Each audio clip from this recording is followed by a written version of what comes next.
আমরা সকল ছাত্র সংগঠন মিলে গতকালকে বসেছি। সকল ছাত্র সংগঠন এটা উপলব্ধি করতে পেরেছে যে আমাদের মধ্যে বিভাজন তৈরি করে দিয়ে মূলত হচ্ছে ছাত্র সমাজকে এদেশের মানুষের কাছে যে ইমেজ আছে সেই ইমেজ নষ্ট করার চেষ্টা করা হচ্ছে ছাত্র সমাজের।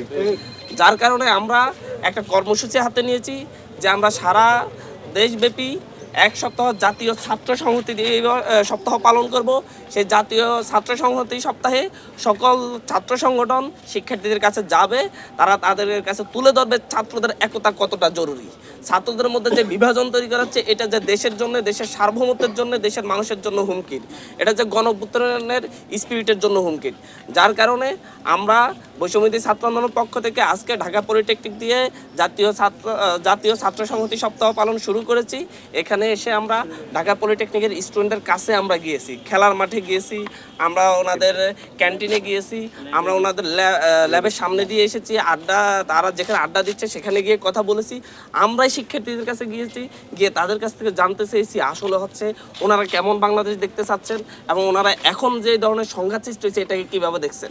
আমরা যেরকম উপলব্ধি করেছি প্রত্যেকটা শিক্ষার্থী একই ধরনের উপলব্ধি, যে হচ্ছে মূলত হচ্ছে একটা পরিকল্পিতভাবে আমাদের ছাত্রদের মধ্যে বিভাজনের চেষ্টা করা হচ্ছে। এখন ছাত্র ভাইদের সাথে বন্ধুদের সাথে আমরা যে স্পষ্ট কথা বলেছি, সকলের সাথে কথা বলেছি, ওনারা সকলে আমাদের আগে ওনারা বলেছেন যে আমরা বিভাজিত হব না। আমরা নিজেরাই ওনারা বুটেক্স এবং পলিটেকনিকের মধ্যে যে ঝামেলাটা হয়েছে শিক্ষার্থীরা নিজেরা উদ্যোগী হয়ে এই ঝামেলা মিটমাট করেছেন। তার মানে আমরা এখানে আসার আগেই ওনাদের মধ্যে উপলব্ধি এসেছে যে হচ্ছে না, আমাদের মধ্যে এই বিভাজন তৈরি করে মূলত হচ্ছে অপশক্তিগুলা, ফ্যাসিবাদী শক্তিগুলা, গণঅভ্যুত্থান বিরোধী যে শক্তি আওয়ামী লীগের, সেই শক্তিটা মূলত হচ্ছে বিভাজন তৈরি করার চেষ্টা করছে। এই উপলব্ধি থেকে ওনারা ওনাদের মাঝের যে সমস্যাটা সেটা মীমাংসা করেছেন।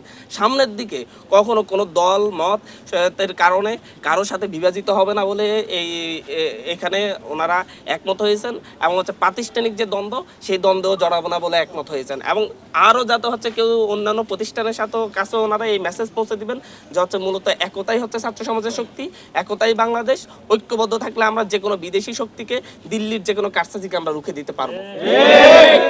বুটেক্সের সঙ্গে সংঘর্ষের একটা ঘটনা হয়েছে, আপনি এই বিষয়টা নিয়েছেন। এছাড়া এখানকার প্রিন্সিপালকে নিয়ে ছাত্রদল এবং সাধারণ শিক্ষার্থীদের মধ্যে একটা দ্বন্দ্ব তৈরি হয়েছে, এটা গণমাধ্যমে খবর এসেছে। এই বিষয়ে আপনারা সলভ করেছেন কিনা, কি বলবেন? দেখেন, এই বিষয়টা শিক্ষা উপদেষ্টাকে দেখবে, আমরা এই বিষয়টা শিক্ষা উপদেষ্টার কাছে পৌঁছে দিব, অধিদপ্তর দেখবে।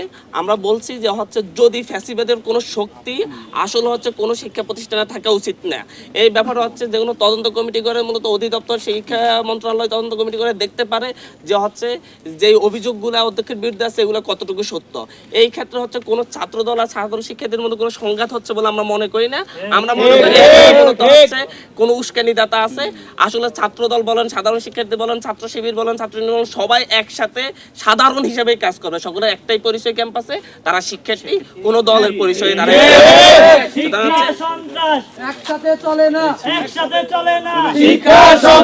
এই ক্ষেত্রে বিভিন্ন মতের মানুষ থাকতে পারে, বিভিন্ন দলের শিক্ষার্থীরা থাকতে পারে, বাট ক্যাম্পাসে এসে সবাই সাধারণ শিক্ষার্থী, সবাই শিক্ষার্থী।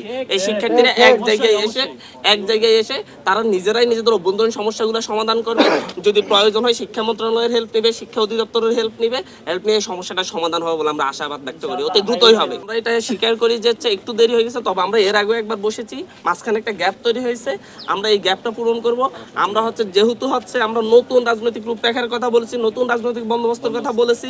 আমরা গতকালকে ওই টেবিলে সবাই মত হয়েছি যে আগের পূর্ণ যে ধারাবাহিক ছাত্র রাজনীতি চলে আসছে সেটা সঠিক নয়, নতুন একটা ছাত্র রাজনীতিক রূপরেখা তৈরি করতে হবে। এই জায়গা থেকে আমরা আগামী মঙ্গলবার এই বিষয় নিয়ে আবার আমরা সকল ছাত্র সংগঠন মিলে বসতেছি। ইনশাল্লাহ বাংলাদেশ 24-এর গণঅভ্যুত্থানের মধ্য দিয়ে নতুন ধারার একটি সুষ্ঠু ছাত্র রাজনীতি দেখতে পাবে।